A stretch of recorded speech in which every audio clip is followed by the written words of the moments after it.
সুপ্রিয় বন্ধুগণ, আপনাদের সবাইকে স্বাগত জানাই। ধর্মীয় ব্রতমালায় এবার নিবেদন করছি ইন্দিরা একাদশীর ব্রতের মাহাত্ম্য এবং পারণ মন্ত্র।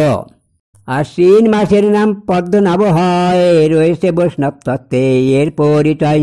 আশ্বিনের কৃষ্ণপক্ষে একাদশী হলেই ইন্দিরা একাদশীর ব্রত তাকে বলেন। মহারাজ যুধিষ্ঠির শ্রীকৃষ্ণকে কন, ইন্দিরা একাদশীর মাহাত্ম্য কেমন? তদুত্তরে বলিলেন শ্রীকৃষ্ণ তখন, এ ব্রত পালনে হয় পাপ বিমোচন। কারো পিতৃপুরুষেরা থাকিলে নিরয়, ব্রত ফলে তাহাদের উদ্যোগতি হয়। সত্যযুগে এক রাজা নাম ইন্দ্রসেন, মহিষতীপুরে তিনি রাজত্ব করেন। পুত্র পৌত্র সমন্বিত বিশাল নগর, রাজত্ব করিয়া যান অনেক বছর। শত্রুর দমনে যার পূজার পালন, ধর্মের ভিত্তিতে তিনি করেন শাসন। হরি সেবা বিষ্ণু পূজা ভক্ত সঙ্গে বাস, যাগযজ্ঞ উপাসনা চলে 12 মাস। ভগবত ভক্তগণে দেখানো সম্মান, জীবের সেবায় তিনি করিতেন দান। একদা নারদের ঋষি বিনা নিয়ে হাতে, আসিলেন ইন্দ্রসেন রাজার সাক্ষাতে।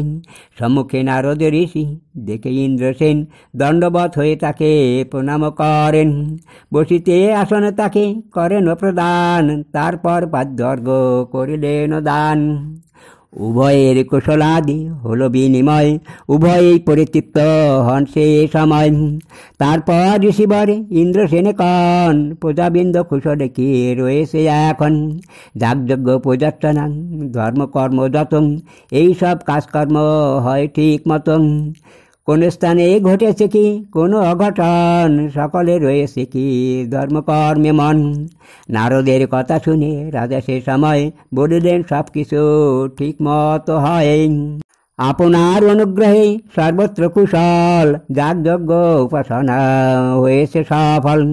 এ রাজ্যের কোন স্থানে নাই তো অশান্তি, সুখে বাস করে সবে মনে আসে শান্তি।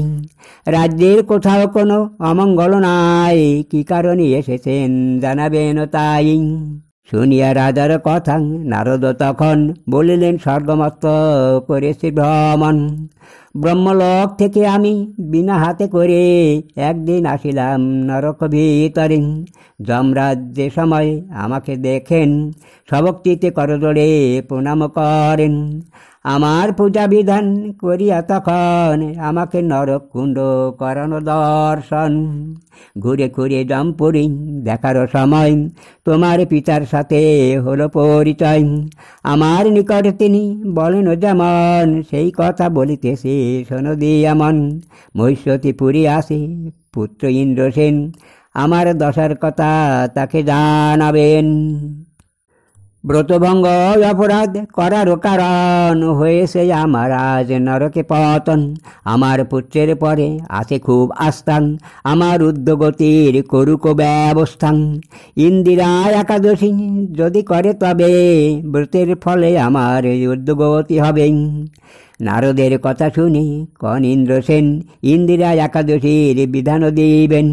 এ সময় আমি হই আপনারও বাধ্য, যা বলিবেন করিব তাই আমি যথাসাধ্য।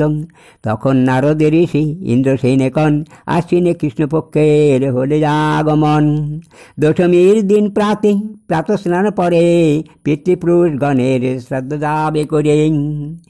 এই দিন একবার করিবে ভোজন, রাত্রি উপবাসী থেকে ভূমিতে শয়ন। পরদিন একাদশী প্রাতঃ স্নান করে এসে উপস্থিত হবে শ্রীহরি বাসরে। আত্মেন্দ্রিয় প্রীতিবাঞ্ছা পরিত্যাগ করে উপবাস করে যাবে শ্রদ্ধা ভক্তি ভরে। সন্ধ্যাকালে বিষ্ণু পূজা হলে সমাপন, সাধু সঙ্গে করে যাবে শ্রী বিষ্ণু শরণ। ভগবতে আলোচনা কীর্তন শ্রবণ, এইভাবে করে যাবে রাত্রি জাগরণ। দ্বাদশীতে শ্রীহরির পূজার সময় ভোগরাগ নৈবেদ্যাদি সব দিতে হয়। হরিভক্ত সাধু আর নৈষ্ঠিক ব্রাহ্মণ বৈষ্ণব সেবন করে করিবে পারণ। ইন্দিরা একাদশী করো এইভাবে, তোমার মনের ইচ্ছা পূর্ণ হয়ে যাবে।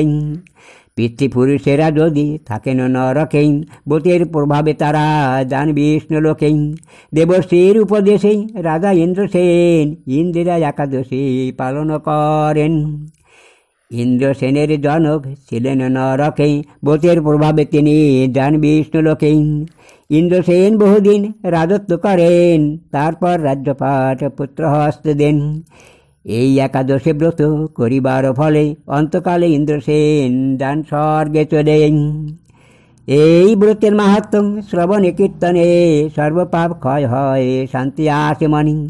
এই ব্রত সভক্তিতে যদি করা হয়, শ্রী বিষ্ণুর সান্নিধ্য লাভ ঘটিবে নিশ্চয়। এতক্ষণে ব্রত কথা সমাপন হল। রাধাকৃষ্ণ প্রেমানন্দে হরি হরি বলং, হরি বল হরি। একাদশীর পারণ মন্ত্র। একাদশং নিরাহার ভূতনানেন কেশবং প্রসিদ্ধ সুমুখনাথং জ্ঞান দৃষ্টি প্রদো ভবং।